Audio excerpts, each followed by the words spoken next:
Hello दोस्तों, प्रतिमा GS academy पे आप सभी का स्वागत है। दोस्तों, भारतीय अर्थव्यवस्था में पंचवर्षीय योजना पे हम चर्चा कर रहे थे। उसी पे कंटिन्यू करते हुए आज हम चर्चा करेंगे 9वीं, 10वीं, 11वीं और 12वीं पंचवर्षीय योजना पे। आप लोग लाइक करें, शेयर करें और जिन दोस्तों ने अभी तक हमारे चैनल को सब्सक्राइब नहीं किया है वो सब्सक्राइब कर लें। शुरू करते हैं। 9वीं पंचवर्षीय योजना।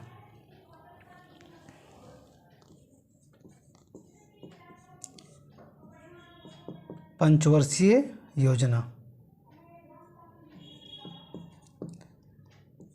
9वीं पंचवर्षीय योजना। अब देखिए, मानव विकास पर ध्यान दिया जाना था 8वीं में। मानव विकास पर ध्यान देने की बात 8वीं पंचवर्षीय योजना में कही गई थी और वो इसलिए था कि भारत की जनसंख्या अच्छी खासी है। अब इस पर कुशलतापूर्वक ध्यान दिया जाए, यानी कि कौशल बढ़ाने को ध्यान दिया जाए तो भारत की समृद्धि बढ़ सकती है। अब भारत को आगे बढ़ाने पे मानव विकास के आगे भी ये सोचने का जो दायित्व आया कि सामाजिक न्याय के साथ आगे बढ़ा जाए। सामाजिक न्याय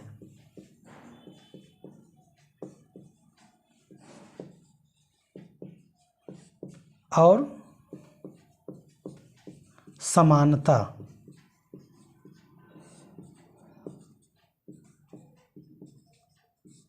के साथ समृद्धि। मतलब कि सामाजिक न्याय और समानता की बात कही गई कि यदि आपके पास में मानव विकास भी है, कुशलतापूर्वक कौशल प्रशिक्षण भी आप दे देंगे, आप कृषि पे भी ध्यान दे लेंगे, आप जो है भारी उद्योग पे भी ध्यान दे लेंगे, लेकिन जब आप एक क्रमशः बढ़ रहे होते हैं, जब आप क्रमशः धीरे धीरे कोई कार्य कर रहे होते हैं, तो हर एक नए स्टेप पर आप सुधार करने की बात करते हैं। जैसे पहली पंचवर्षीय योजना में कृषि पर ध्यान दिया गया था, दूसरी पंचवर्षीय योजना में भारी उद्योग पे ध्यान दिया गया था। तो एक तरफ कृषि पे ध्यान दिया गया, फिर आगे बढ़ कर के भारी उद्योग पे ध्यान दिया गया, उसके बाद फिर दोनों पे ध्यान दिया गया, फिर आत्मनिर्भरता की बात कही गई, 5वें में गरीबी हटाओ का नारा दिया गया, 6वें में गरीबी निवारण का ध्यान दिया गया, 7वें में काम के बदले अनाज को ध्यान में रखकर कार्य किया गया, 8वें में मानव विकास पे बात कही गई। अब 9वें में सामाजिक न्याय और समानता के साथ आर्थिक विकास की बात कही गई। मतलब आप देख रहे हैं कि ग्राउंड लेवल से लेकर के, जैसे भारतीय अर्थव्यवस्था कृषि पर आधारित है और भारत एक कृषि प्रधान देश होने के नाते दायित्व भी था कि पहली पंचवर्षीय योजना में किसानी के लिए ध्यान दिया जाए, यानी कृषि व्यवस्था को आगे बढ़ाया जाए। लेकिन आपको ध्यान होगा कि कृषि के लिए नाबार्ड की स्थापना 1982 में किया गया। आयात निर्यात के लिए एग्जिम बैंक का स्थापना भी 1982 में किया गया। तो अब सामाजिक न्याय और समानता की बात कही जाती है, जिसे हमारे भारतीय संविधान में प्रस्तावना में कहा गया है। न्याय की बात कही गई है, 3 प्रकार का न्याय दिया गया है: सामाजिक, आर्थिक और राजनैतिक न्याय। तो सामाजिक न्याय की बात 9वीं पंचवर्षीय योजना में कहा गया और इसके साथ साथ लक्ष्य की प्राप्ति रखा गया। 9वीं पंचवर्षीय योजना का प्राथमिक क्षेत्र ये रहा: सामाजिक न्याय और समानता के साथ समृद्धि और विकास हेतु लक्ष्य रखा गया 6.5% का। लेकिन प्राप्त कितना किया गया?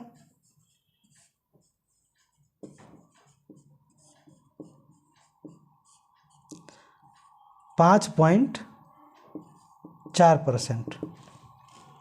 मतलब ये योजना अपने लक्ष्य को प्राप्त नहीं कर सकी।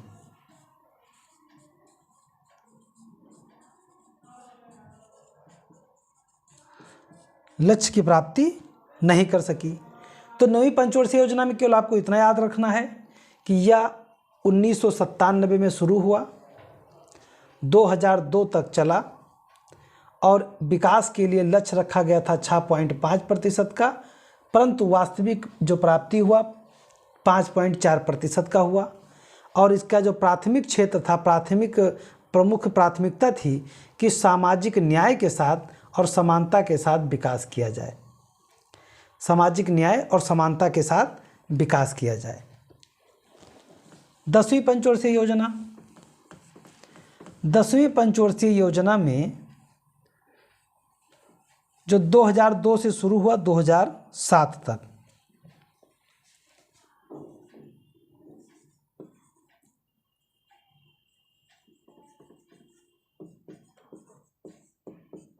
दसवीं पंचवर्षीय योजना 2002 में शुरू हुआ, 2007 तक चला। आपको एक ज्ञात है कि ये 1 अप्रैल से शुरू होता है और 31 मार्च तक चलता है। तो 1 अप्रैल से 31 मार्च तक चलता है।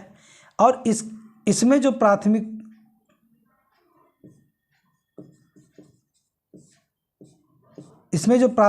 रखा गया, प्राथमिकता जिसको दी गई कि जो पिछले साल यानी 9वीं पंचवर्षीय योजना में जो थीम रखी गई थी कि सामाजिक न्याय के साथ, न्याय के साथ समानता के साथ, समानता के साथ समृद्धि, इसी को आगे बढ़ाना है। और इसी में अगर कोई बाधा आता है तो उस बाधा को दूर किया जाएगा। 10वीं पंचवर्षीय योजना में प्राथमिक रूप से कोई अलग बात नहीं कही गई। इसमें यही बात कहा गया कि जो 9वीं पंचवर्षीय योजना में प्राथमिकता रखी गई थी सामाजिक न्याय की और समानता की, तो सामाजिक न्याय और समानता को ही आगे बढ़ा करके समृद्धि करना है। और जो कुछ भी दुविधा, जो कुछ दिक्कतें 9वीं पंचवर्षीय योजना में था उसे हटा करके सही किया जाएगा। और विकास के लिए जो लक्ष्य रखा गया था 10वीं पंचवर्षीय योजना में, वो 8% रखा गया था।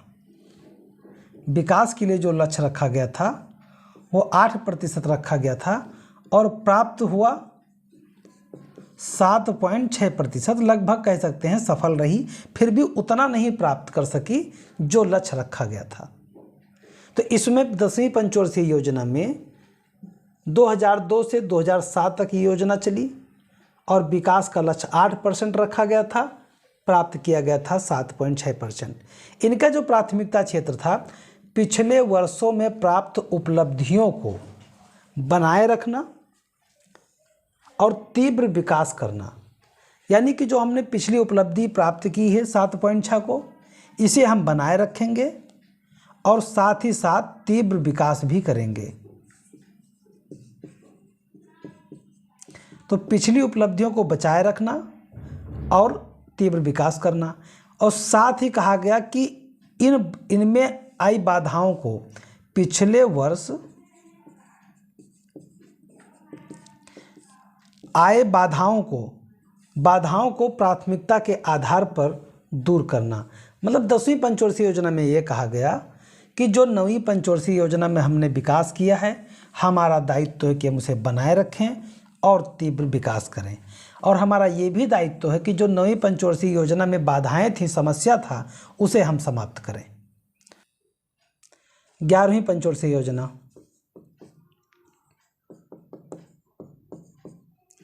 अब 11वीं पंचवर्षीय योजना की शुरुआत हुई 2007 से 2012 तक चला। 11वीं पंचवर्षीय योजना का जो लक्ष्य रखा गया विकास का,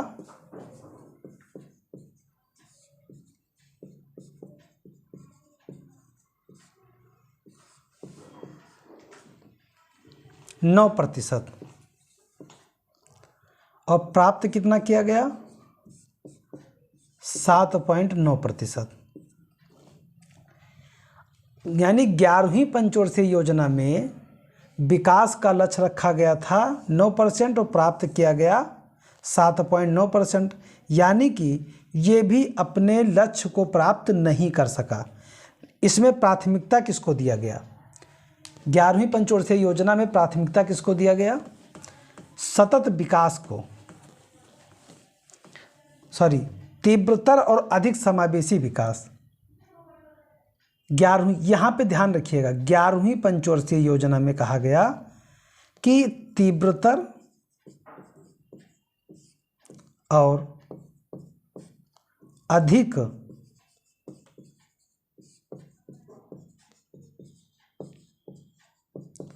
समावेशी विकास,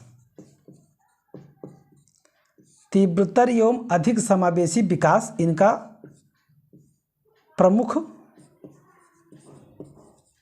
प्राथमिकता था।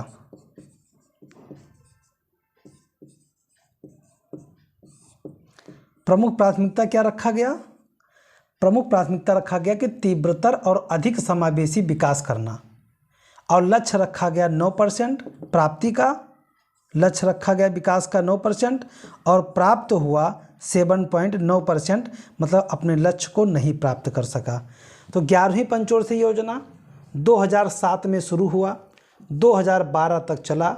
विकास के लक्ष्य प्राप्ति रखा गया 9% और प्राप्त किया 7.9%। इनके जो प्रमुख प्राथमिकता था तीव्रतर और अधिक समावेशी विकास। यहाँ पे ये याद रखिएगा पॉइंट को, क्योंकि अभी जब मैं 12वीं पंचवर्षीय योजना बताऊंगा तब इनमें दोनों में कुछ अंतर है। और 2018 के पीसीएस में पूछा गया एक प्रश्न है, उसे मैं आपको हल कराऊंगा। 12वीं पंचवर्षीय योजना, 12वीं पंचवर्षीय योजना 2012 में शुरू हुआ और 2017 तक चला, और इनमें लक्ष्य रखा गया विकास प्राप्त करने का लक्ष्य रखा गया 9% और प्राप्त किया 8%, मतलब ये भी लक्ष्य को प्राप्त नहीं कर सके। और इनकी जो मुख्य विषय है, मुख्य प्राथमिकता जो है, ये भी है तीव्र और अधिक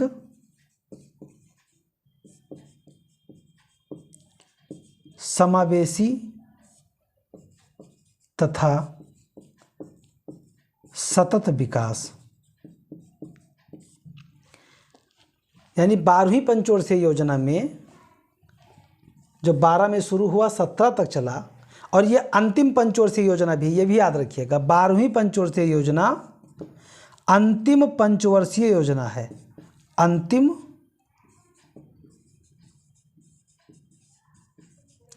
पंचवर्षीय योजना है। उसके बाद पंचवर्षीय योजना नहीं शुरू हुआ, फिर क्या हुआ वो भी बताता हूँ अभी। 12वीं पंचवर्षीय का लक्ष्य रखा गया था 9% और प्राप्त किया गया 8%, और मुख्य प्राथमिकता यहाँ भी रखा गया तीव्र और अधिक समावेशी एवं सतत विकास। अब यहाँ 11वीं पंचवर्षीय योजना में ध्यान रहे, 1 मिनट,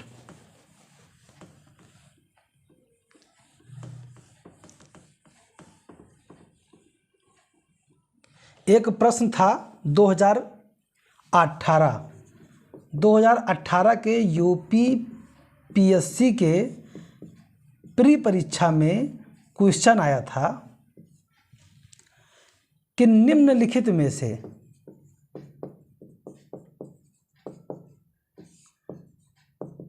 से किस पंचवर्षीय योजना का मुख्य प्राथमिकता तीव्र एवं अधिक समावेशी तथा सतत विकास था। ऑप्शन था ए 10वीं, बी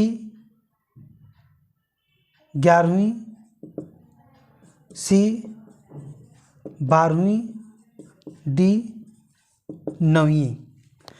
अब यहाँ पे आपको फोकस यही करना था, ये तीव्र एवं अधिक समावेशी विकास। और 11वीं पंचवर्षीय में तीव्रतर और अधिक समावेशी विकास, यहाँ भी है तीव्र एवं अधिक समावेशी विकास तथा सतत विकास। ये जो सतत विकास है इस पर ध्यान बहुत कम लोगों का गया। सबको, बहुत लोगों को लगा, या तो जिसको नहीं पता था उन्होंने 12वीं मार दिया, अलग बात, लेकिन जो पढ़ करके गए थे उनका 11 और 12 में काफ़ी कन्फ्यूजन हुआ। और काफ़ी कन्फ्यूजन होने के बाद में जिन्होंने 12 को चुना वो सही गए और जिन्होंने 11 को चुना गलत हो गए। क्योंकि पहली बार शब्द, एक और शायद इसमें कोड था कि पहली बार प्रयोग, पहली बार ये शब्द लिखा था। तो पहली बार प्रयोग, लोगों को लगा कि यार 11वीं पंचवर्षीय योजना भी तीव्रता और अधिक समावेशी था, तो पहली बार तो यही कहा गया था। जबकि सतत विकास 12वीं में केवल पहली बार जोड़ा गया था। और सतत विकास इसलिए भी जोड़ा गया था कि अब हम एक एक कदम बढ़ रहे थे सस्टेनेबल डेवलपमेंट की तरफ। तो 12वीं पंचवर्षीय योजना सही था। तो इसलिए जब कभी ऐसे प्रश्न आए तो प्रश्न पहले पूरा पढ़िए और पूरा पढ़ने के बाद में दोनों में देखिए कि क्या है। तो 12वीं पंचवर्षीय योजना और 7वीं से मैं भी एक बार आपको कोड कर देता हूं।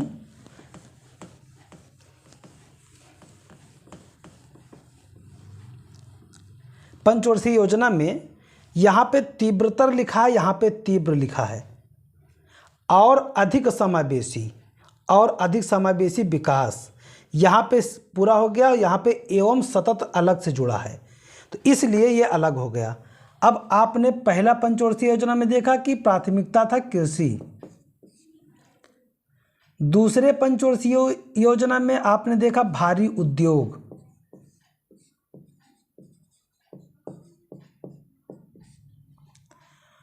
और तीसरे पंचवर्षीय योजना में आपको दोनों मिल जाएंगे, तो इसलिए ये इम्पॉर्टेंट नहीं है। चौथा में है आत्मनिर्भरता।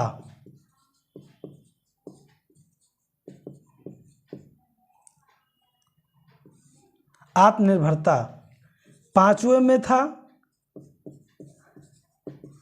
गरीबी हटाओ का नारा दिया गया था, हटाओ का नारा दिया गया था।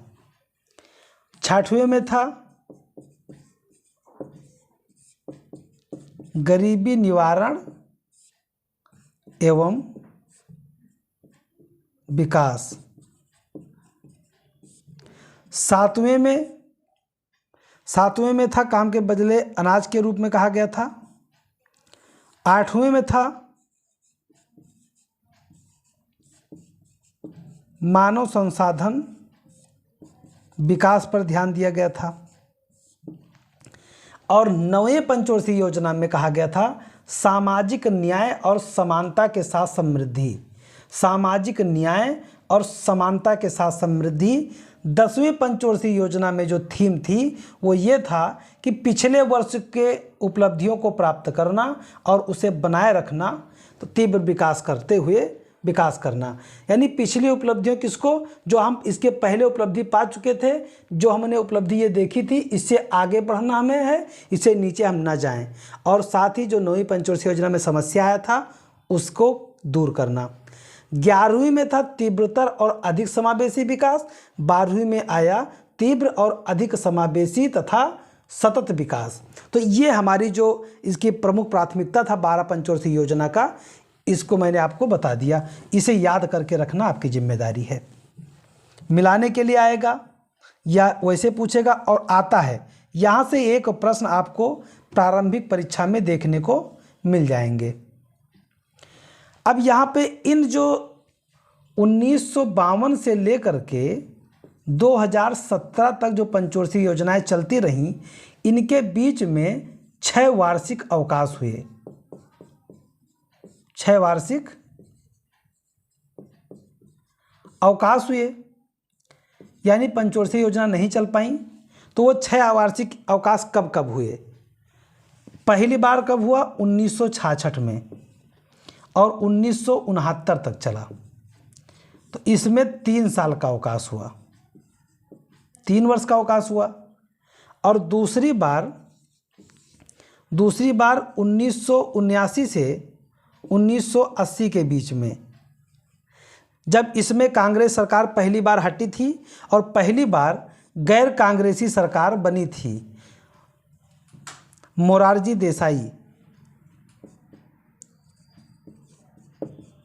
देसाई जनता सरकार, जनता संघ का सरकार बना था और इसमें चलाया गया था। लेकिन जैसे ही फिर 80 में कांग्रेस वापस आ गई, इंदिरा जी आ गई, तो इन्होंने क्या किया, इन सबको हटा दिया फिर से। तो 1 साल के लिए वहाँ पे दिक्कत हुआ।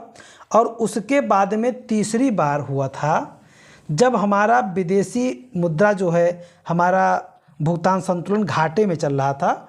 1990 और 92 के बीच में 2 साल का।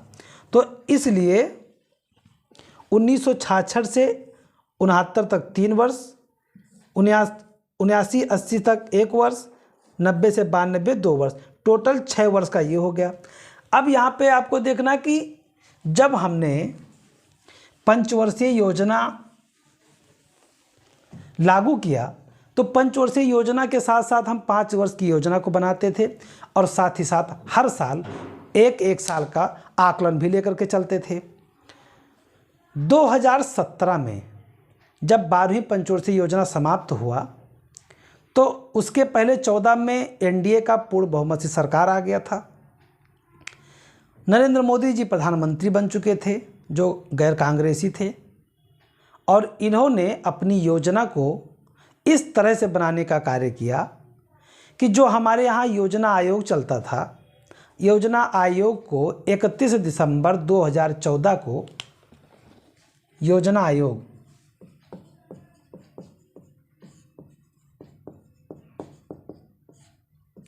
इसको 31 दिसंबर 2014 को समाप्त कर दिया गया। यानी ये जो आयोग था जिसका गठन मार्च 1950 में हुआ था, इसे 31 दिसंबर 2014 को समाप्त कर दिया गया। और फिर 1 जनवरी 2015 को लाया गया नीति आयोग। नीति आयोग मतलब national institution for transforming India, यानी national institution for transforming India के रूप में एक नया आयोग बनाया गया और इन संरचना को बदल दिया गया। और पंचवर्षीय योजना के स्थान पर और ध्यान रहे ये पंचवर्षीय, ये आपको ध्यान में आ गया कि योजना आयोग को 31 दिसंबर 14 को समाप्त कर दिया गया और 1 जनवरी 2015 से नीति आयोग काम करने लगा। अब ठीक है, नीति आयोग काम करने लगा 15 से, परंतु जो हमारी पंचवर्षीय योजनाएं चल रही थीं, 12 पंचवर्षीय योजनाएं हो चुकी थीं।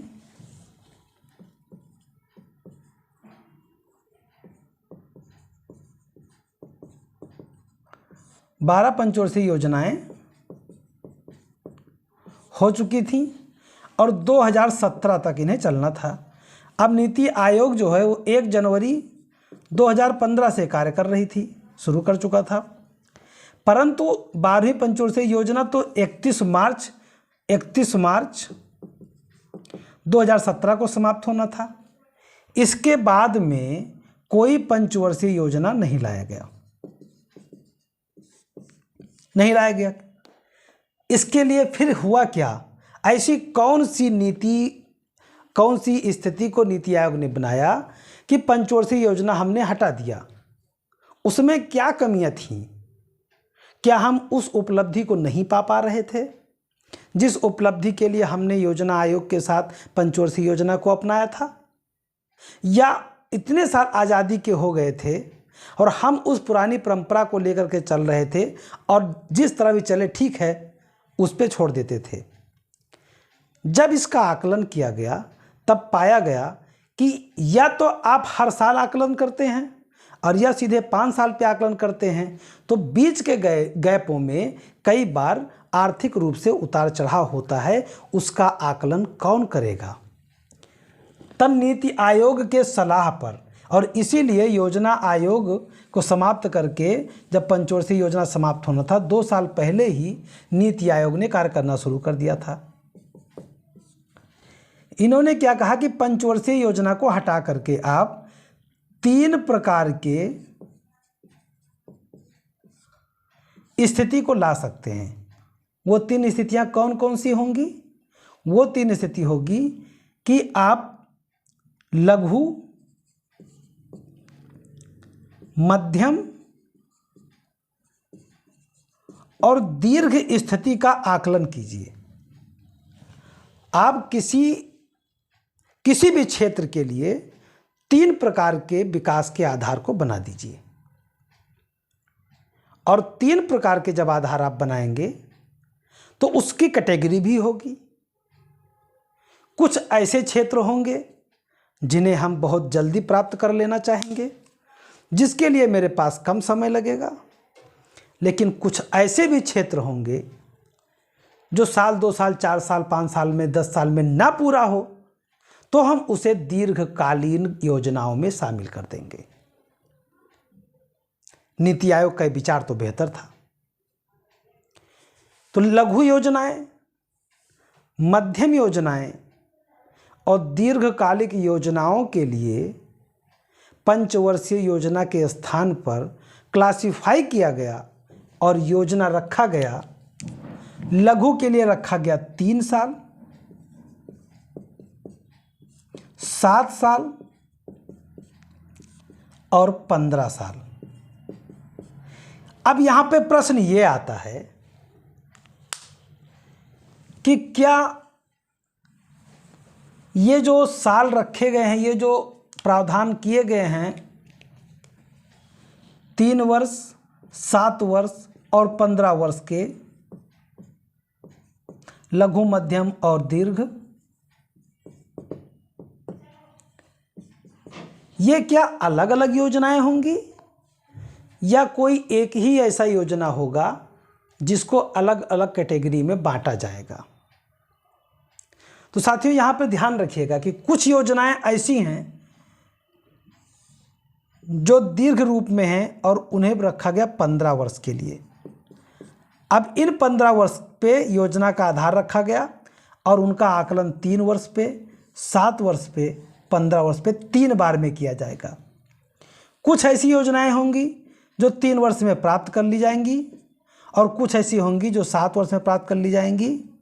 यानी कि योजना अलग अलग भी हो सकती है और कोई दीर्घकालिक योजना बड़ी भी हो सकती है जिसका आकलन हम 3 साल, 7 साल पे कर सकते हैं। तो ये व्यवस्था रखा गया था, इसलिए पंचवर्षीय योजना जब हटाया गया तो ये व्यवस्था लाया गया। अब योजना आयोग, राष्ट्रीय विकास परिषद और नीति आयोग, एक 1946 में भारत के विकास के आधार को किस तरह से बनाया जाए, इसके लिए एक कमेटी गठित की गई थी और उस कमेटी का नाम था केसी नियोगी।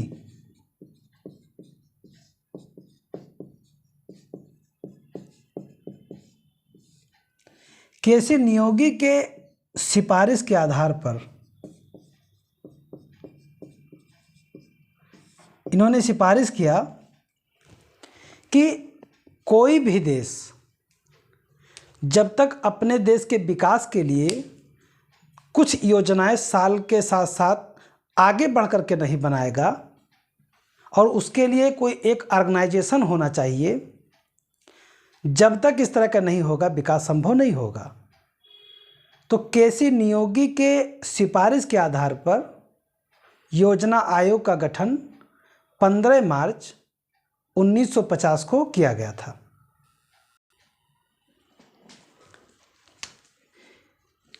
तो योजना आयोग का गठन 15 मार्च 1950 को किया गया था। 1946 में गठित केसी नियोगी की संस्तुति पर किया गया था। इनके संरचना क्या था? योजना आयोग का जो संरचना था बहुत ही छोटा था। योजना आयोग में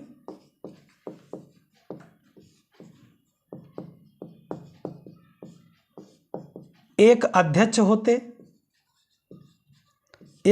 होते थे और जो कि पीएम होते थे। पीएम पदेन अध्यक्ष होता था। एक उपाध्यक्ष,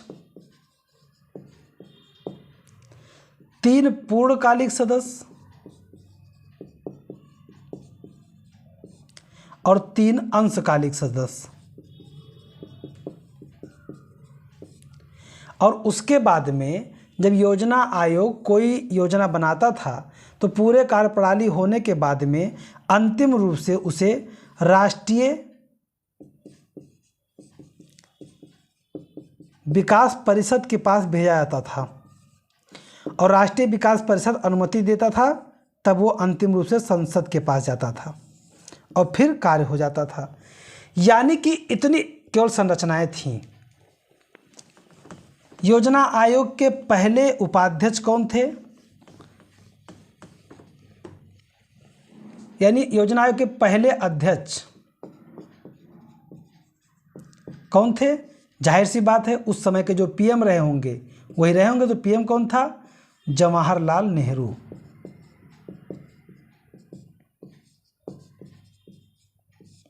नेहरू।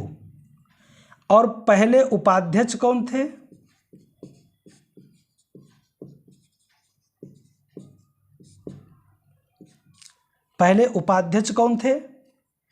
तो पहले उपाध्यक्ष थे गुलजारी लाल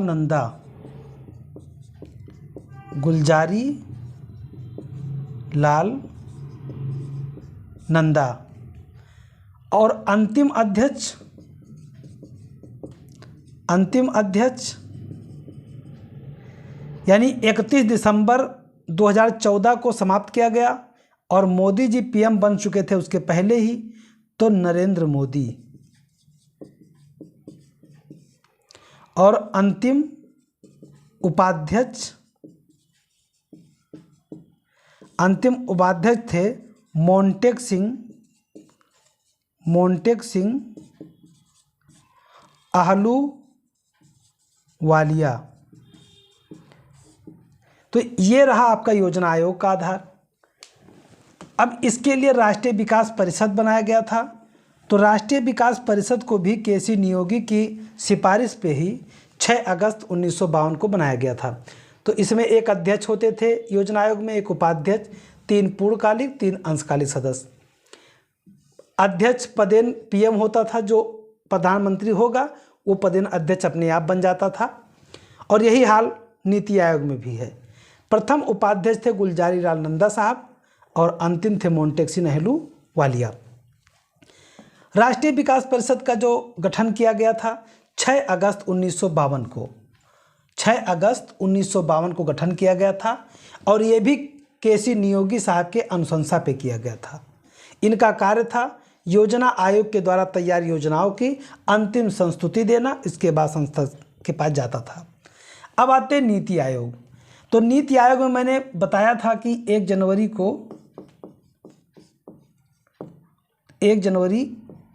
2015 को अस्तित्व में आया। 1 जनवरी 2015 अस्तित्व में आया।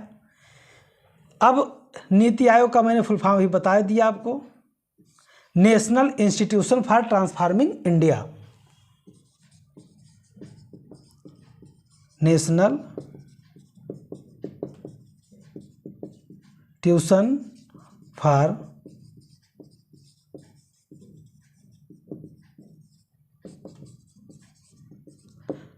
ट्रांसफॉर्मिंग इंडिया, ये फुल फॉर्म है।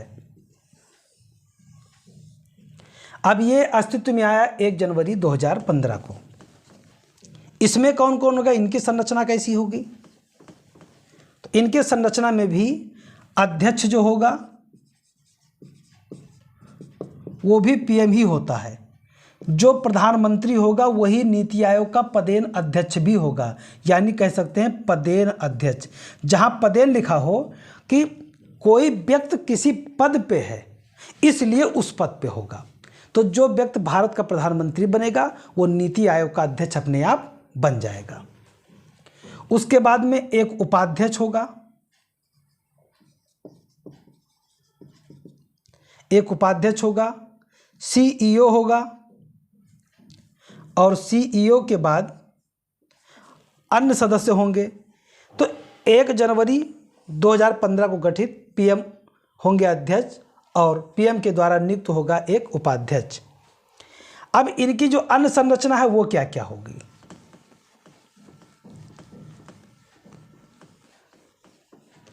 इनकी जो अन्य संरचना है, परिषद परिषद में कौन कौन होंगे? सभी राज्यों के सीएम होंगे, सभी राज्यों के मुख्यमंत्री होंगे। अब जिस तरह से वर्तमान में सीईओ कौन है? BBR सुब्रमण्यम। नीति आयोग के वर्तमान के जो सीईओ हैं BBR सुब्रमण्यम हैं, अभी हाल ही में बनाए गए हैं। और नीति आयोग के उपाध्यक्ष हैं सुमन बेरी, डॉक्टर सुमन बेरी, ये उपाध्यक्ष हैं। अब नीति आयोग के अंतर्गत सभी राज्यों के मुख्यमंत्री शामिल हो जाएंगे। उसके बाद में जितने केंद्र शासित प्रदेश हैं उनके उपराज्यपाल होंगे, यानी यूटी के उपराज्यपाल होंगे। जहां मुख्यमंत्री हैं वहां के मुख्यमंत्री, और जहां मुख्यमंत्री नहीं है वहां के उपराज्यपाल शामिल होंगे। क्षेत्रीय परिषदें होंगी। तो भारत में कितनी क्षेत्रीय परिषदें हैं? 5 तो मुख्य रूप से हैं, और प्लस नॉर्थ ईस्ट के काउंसिल हैं, नॉर्थ ईस्ट काउंसिल, और 5 जो मुख्य हैं। यानी पूरे भारत के स्टेट की क्षेत्रीय परिषदों में जो लोग हैं वो सब अंततः शामिल हो जाएंगे। प्लस पदेन सदस्य होंगे, और पदेन सदस्य को कैबिनेट मंत्री के रूप में जो होंगे उनको शामिल करेगा, कौन शामिल करेगा? पीएम शामिल करेगा, अधिकतम 4 लोग। और अंशकालिक यानी तदर्थ सदस्य होंगे, ये कितने होंगे? ये अधिकतम 2, अधिकतम 4 होंगे पदेन और अधिकतम 2 होंगे तदर्थ। और विशेष रूप से आमंत्रित सदस्य,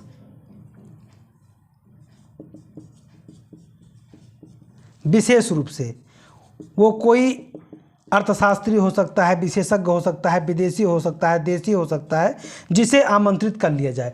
मतलब योजना आयोग में पहले सीमित था, उनका दायरा सीमित था, सोचने की शक्ति भी सीमित थी। और जब अब सभी बुद्धिजीवी वर्ग को, सभी राज्यों के मुख्यमंत्री को, जब सबको शामिल किया जाएगा तो एक नया विचार आएगा, एक नए कॉन्सेप्ट के साथ विकास किया जाएगा। तो नीति आयोग लाया जाना बेहतर था। तो नीति आयोग का स्ट्रक्चर ये रहा है।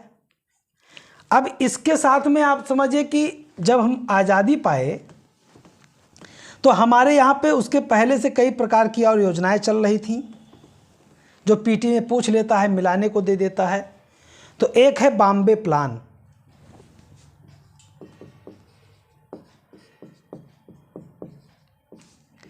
ये 1944 में लाया गया था। मुंबई के 8 उद्योगपतियों के द्वारा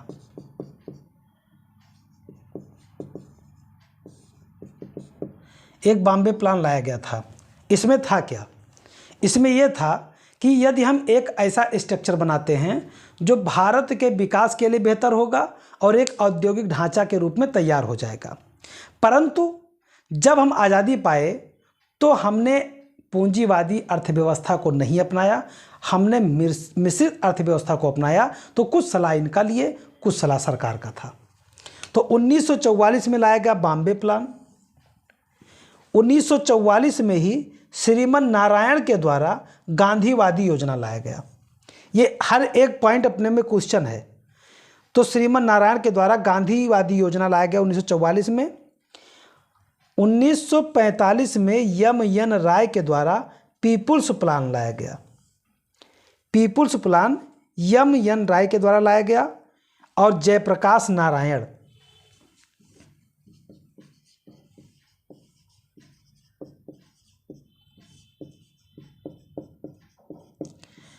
ये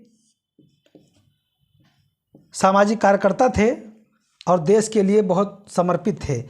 जयप्रकाश नारायण ने 1950 में भारत में सर्वोदय योजना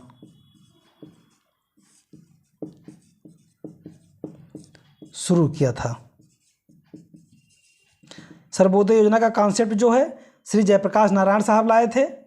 और ये रहा प्रमुख रूप से हमारा पंचवर्षीय योजना से संबंधित गतिविधियाँ। तो दोस्तों, मैं अपने क्लास के पे समाप्त करता हूँ। धन्यवाद। जय हिंद, जय भारत।